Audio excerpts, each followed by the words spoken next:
A'udzubillahi minasyaitonirrajim. Bismillahirrahmanirrahim. Assalamualaikum warahmatullahi wabarakatuh. Jumpa kembali di channel Sampul Hitam yang tentunya akan berbagi cerita. Dan untuk cerita kali ini masih melanjutkan cerita yang sebelumnya yang berjudul Misteri Kehamilan Zakia. Cerita ini ditulis oleh Yani Santoso. Dan bagi teman-teman yang ingin membacanya secara langsung, teman-teman bisa langsung kunjungi link yang saya sudah siapkan, ada di deskripsi. Oke, tak usah berlama-lama, mari kita ke ceritanya. Selamat mendengarkan. Mbok hanya mempunyai satu permintaan.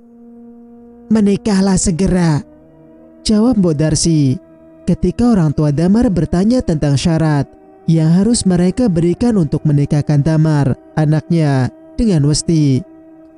Kedua orang tua Damar saling pandang. Mereka merasa sedikit janggal dengan permintaan calon besannya. Namun dengan cepat, Timo yang melihat kebingungan di wajah kedua orang tua Damar segera menimpali. Maksudnya, supaya Westi dan Damar tidak kebablasan ketika mereka bertemu. Dan kalian tidak perlu melakukan pesta meriah. Asal keduanya resmi menikah, itu sudah cukup. Jika kalian ingin mengadakan pesta hajatan, bisa dilakukan setiap saat. Itu maksudnya, jelas Timo. Akan tetapi, jika kalian menolak, kami tidak memaksa. Bukan begitu, Sri? Lanjut Timo, sekaligus bertanya pada Mbok Darsi. Iya, benar. Saya hanya sekedar menyarankan saja, ujar Mbok Darsi. Saya tidak keberatan, Mbok. Saya bersedia menikah dengan Westi saat ini juga, saut Damar. Semua menoleh ke arah Damar. Kedua orang tuanya sampai melongo mendengar jawaban anak lelakinya itu. Namun, belum sempat mereka berkata, Damar kembali melanjutkan kalimatnya. Jika semua syarat sudah lengkap, saya akan menikahi Westi sekarang, Pak, Bu, lanjut Damar. Kedua orang tua Damar menarik napas dalam. Setelah hening beberapa saat, Pak Lukman yang merupakan bapaknya Damar berkata, Silahkan, Le. Bapak dan ibu hanya bisa memberi restu. Raut wajah yang berada di dalam ruangan terlihat gembira dan bisa bernapas lega setelah sebelumnya tampak tegang. Tidak lama, penghulu yang dijemput oleh tetangga Mbok Darsi datang. Tidak ada kendala ketika Damar mengucap ijab kabul. Semua berjalan lancar tanpa kendala apapun. Dengan demikian, tugas Mbok Darsi untuk menikahkan Westi telah terlaksana. Kini, giliran Damar yang harus menjaga dan melindungi anaknya. Mbok tidak perlu khawatir, biar saya yang akan menjaga Westi, karena saya akan memboyongnya, ucap Damar pada Mbok Darsi. Wanita itu menatap pemuda yang baru saja menjadi menantunya. Walau dia yakin pemuda itu mampu untuk menjaga anak perempuannya, namun sebagai ibu, rasa khawatir tetap saja ada di pikirannya. Mbok percaya padamu, Le. Mbok juga minta jangan biarkan Westi ke rumah Simbo jika Simbo tidak ada. Panjang lebar Mbok Darsi memberikan wejangan pada Westi dan Damar sebelum mereka berangkat ke rumah orang tua Damar. Dengan mata berkaca-kaca, Mbok Darsi mengantar anak semata wayangnya hingga halaman dan tetap menatap ke arah Delman yang membawa keduanya pergi menuju rumah Damar. Singkat cerita, di rumah Pak Joko. Mbok, sepertinya aku akan segera melahirkan. Perutku sakit sekali, rintih Westi ketika Mbok Darsi datang ke kamarnya untuk mengantar sarapan. Biar saya panggilkan bidan desa, Doro, ujar Mbok Darsi. Bergegas, dia keluar kamar untuk memanggil bidan desa, yang rumahnya tidak jauh dari tempat tinggal Pak Joko. Akan tetapi, langkahnya terhenti ketika tiba-tiba Pak Joko sudah berdiri di depannya. "Mau kemana kamu, Mbok?" tanya Pak Joko. "Doro Putri sepertinya akan melahirkan. Saya akan memanggil Bu Bidan, Doro," jawab Mbok Darsi. "Tidak perlu, kamu kan bisa menolongnya."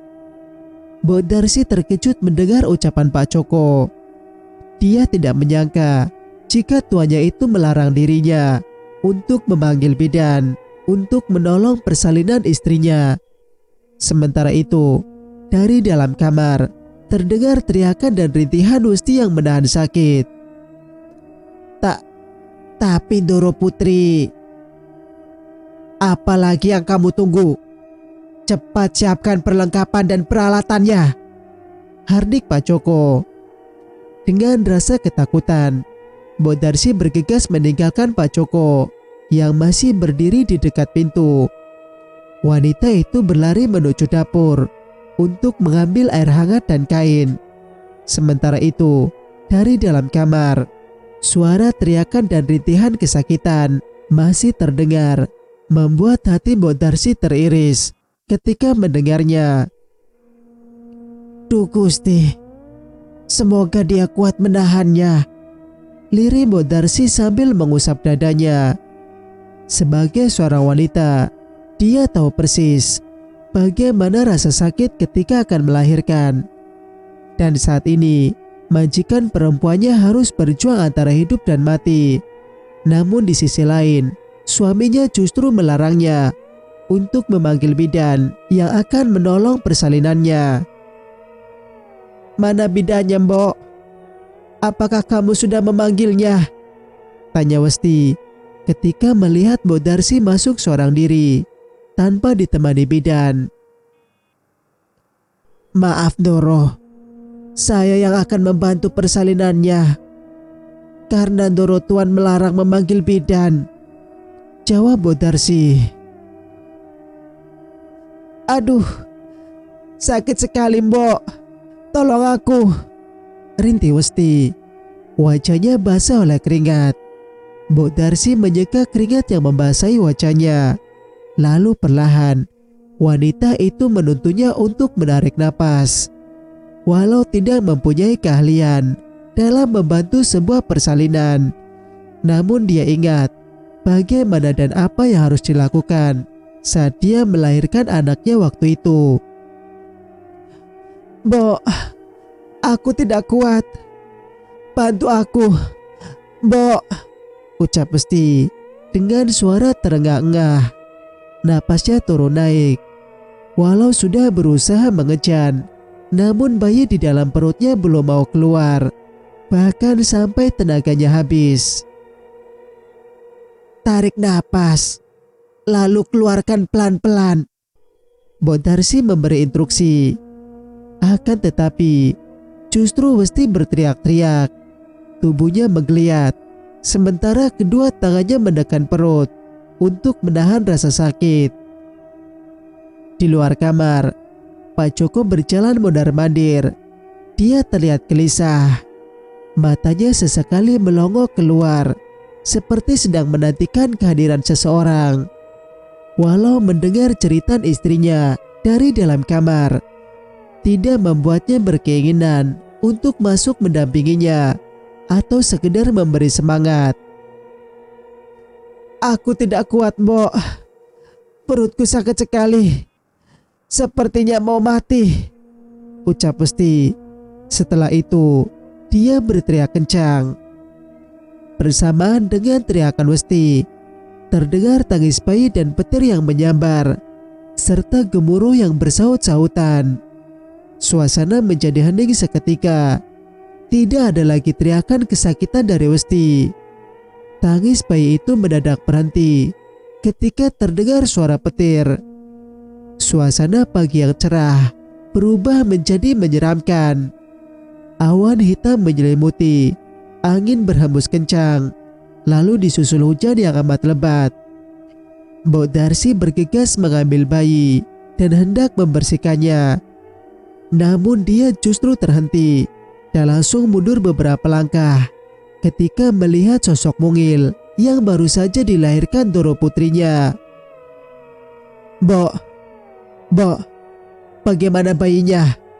Mbok, apa sudah lahir? Tiba-tiba Pak Joko masuk, membuat Mbok Darsi geragapan. Namun, untuk mengeluarkan kata-kata, lidahnya terasa keluh. Doro, itu bayi tak. Kenapa malah bengong di sana? Cepat bersihkan bayinya, perintah Pak Joko. Mbok Darsi mengubur rasa takutnya. Segera dia membersihkan bayi yang baru saja dilahirkan Doro putrinya. Membasuh pelan tubuh kecilnya yang dipenuhi bulu halus yang lebat dengan air hangat. Tangannya gemetar ketika mata bayi itu melihat ke arahnya, hingga hampir saja melempar bayi itu ke lantai. Mbok, mana anakku, Mbok? Lirih, Westi bertanya pada Mbok Darsi. Biar saya bersihkan dulu, Doro, jawab Mbok Darsi. Berikan bayi itu padaku, Mbok. Pak Joko mengambil paksa bayi yang terbungkus selimut dari tangan Mbok Darsi. Doro, biarkan Doro putri melihatnya sebentar.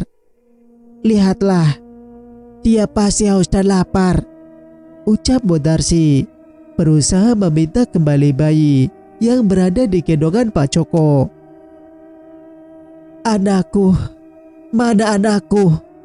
Lirih, Westi meminta anaknya. Mendengar istrinya meminta bayi yang sedang digendongnya, Pak Joko menatap sebentar bayi itu, lalu dengan sedikit ragu diserahkan pada istrinya. Anak kita laki-laki, ujar Pak Joko datar sambil menyerahkan bayi ke dalam pelukan istrinya. Perlahan, Westi mulai menyusui bayi yang baru saja dilahirkannya. Namun, baru beberapa saat, Pak Joko mengambilnya lagi dan membawa keluar. Mbok Darsi mengikuti dari belakang.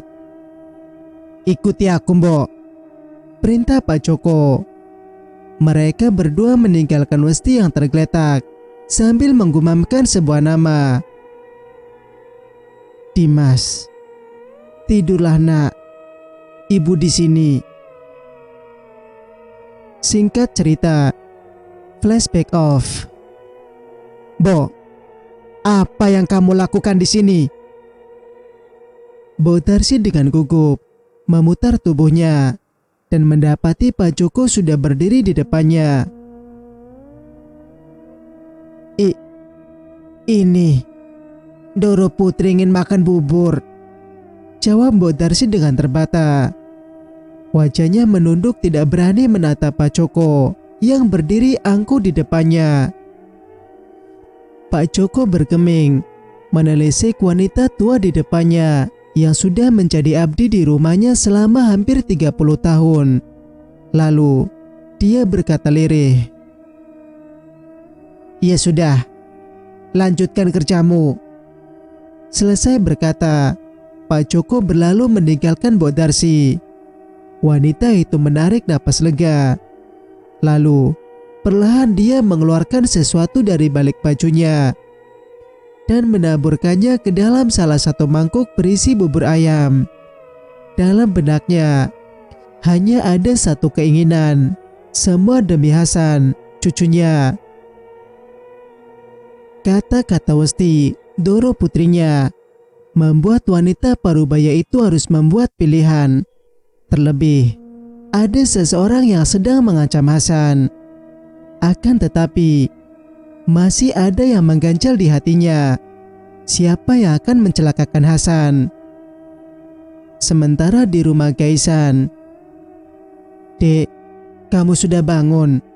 tanya Gaisan saat melihat istrinya perlahan membuka mata dan mengercap. Zakia tidak menjawab. Dia masih berusaha mengingat tentang kejadian yang telah menimpanya semalam.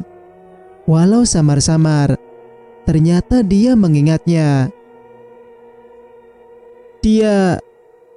Makhluk itu akan mengambil anak kita, Mas, ucap Zakia ketika kesadarannya sudah terkumpul penuh. Tenang, Dek. Tidak akan ada yang mengambil anak kita.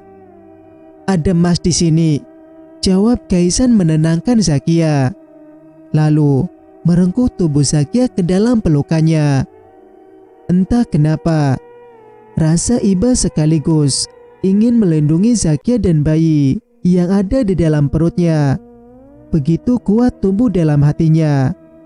Walau dia sadar benih yang tumbuh dalam rahim istrinya bukanlah benihnya, namun tetap saja dia tidak bisa memungkiri bahwa rasa sayang dan ingin melindungi kini tumbuh subur dalam hatinya.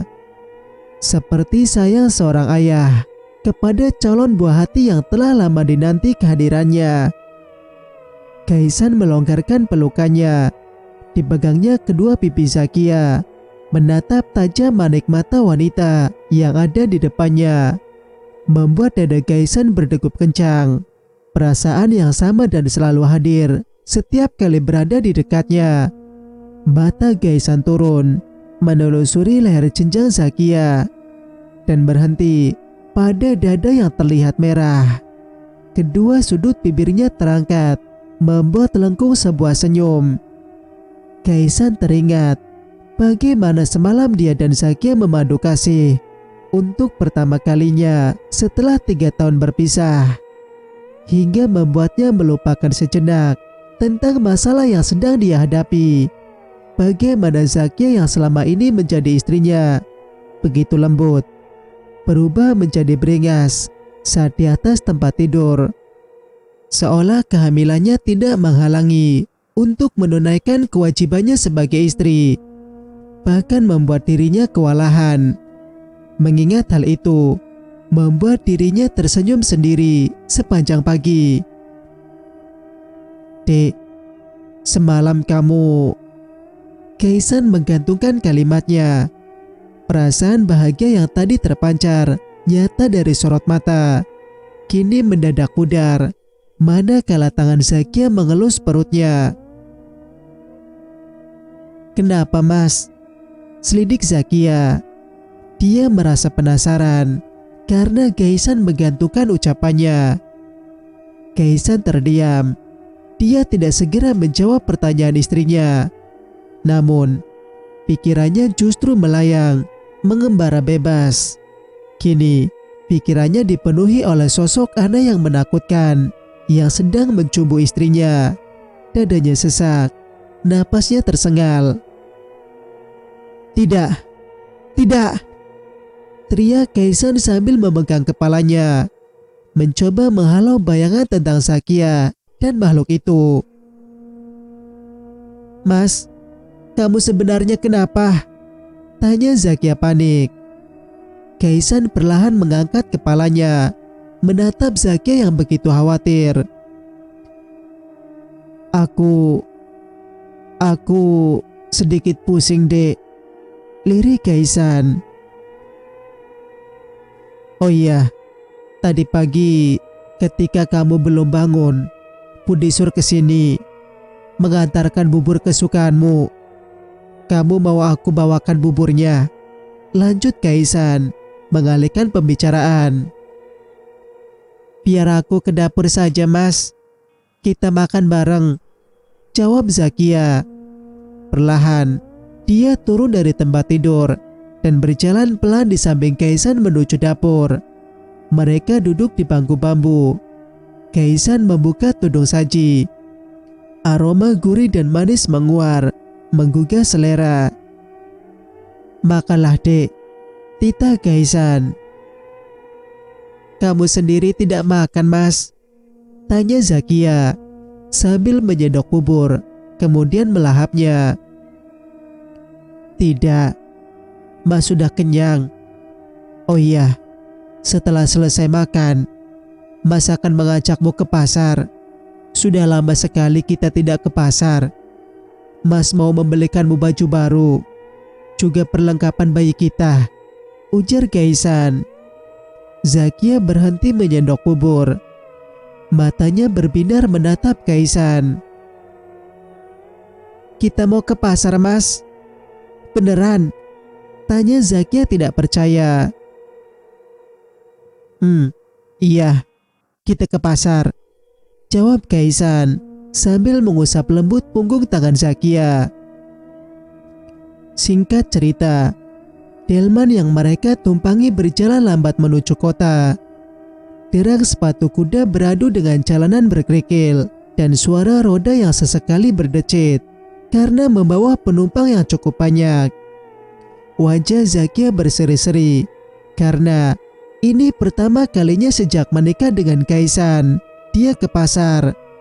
Beberapa warga yang kebetulan bersama dalam delman berbasa-basi menanyakan kabar dan kehamilan Zakia. Ketika tiba-tiba kuda yang menarik delman tersebut meringkik sambil mengangkat kedua kaki depannya tinggi-tinggi. Delman berhenti. Penumpang panik ketika kuda tersebut masih saja meringkik, walau kusir sudah menenangkannya. Pak, apa yang terjadi? Kenapa kudanya tidak mau berjalan dan seperti ketakutan? Tanya seorang penumpang. Entahlah yuk. Saya juga tidak tahu. Tadi sebelum berangkat, dia baik-baik saja, jawab kusir. Apa mungkin terlalu banyak penumpang membuatnya keberatan untuk narik? Tanya seorang penumpang lain. Biar kami saja yang turun. Mungkin kudanya gak kuat, ucap Kaisan. Jangan turun. Kasihan, istri kamu sedang hamil besar, jawab seorang ibu. Tidak apa-apa. Pasarnya sudah dekat. Anggap saja olahraga, Kaisan menjawab sambil membantu Zakia turun dari delman. Sekali lagi, kuda itu meringkik dengan keras ketika Zakia turun hingga membuatnya hampir saja terjatuh. Untung saja, Kaisan dengan sigap menangkap tubuh istrinya. Kalian yakin akan berjalan? Tanya Pak Kusir. Iya Pak De, pasarnya sudah kelihatan dan tidak jauh lagi, ucap Kaisan. Setelah Kaisan dan Zakia turun, sekali Kusir menarik kekang, kuda kembali berjalan. Sungguh aneh, kuda itu seolah sengaja tidak mau berjalan ketika ada Zakia dan Kaisan. Mas, harusnya kita naik lagi, kan pasarnya masih jauh, protes Zakia. Kaisan tersenyum, lalu menggandeng tangan Zakia untuk berjalan bersamanya menyusuri jalan berkerikil menuju pasar yang sudah tidak jauh lagi.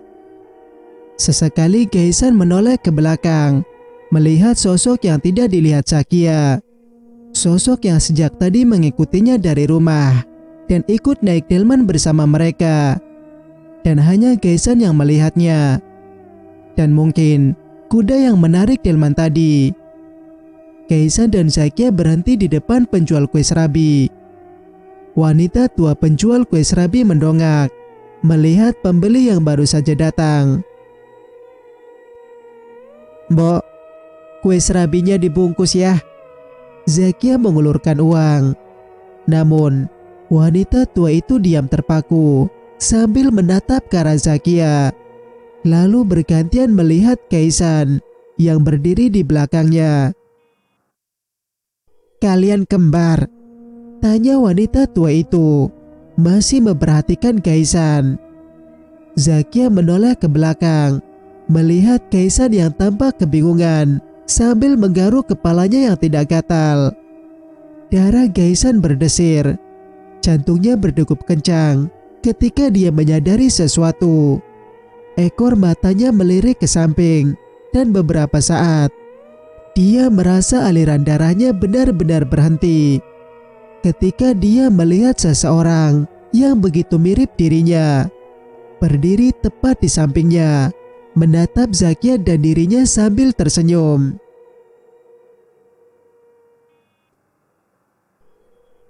Cerita pun bersambung. Jika kalian suka dengan ceritanya, jangan lupa untuk like. Dan bagi yang belum bergabung, silakan untuk subscribe channel ini agar bisa mendengarkan cerita-cerita berikutnya. Wassalamualaikum warahmatullahi wabarakatuh.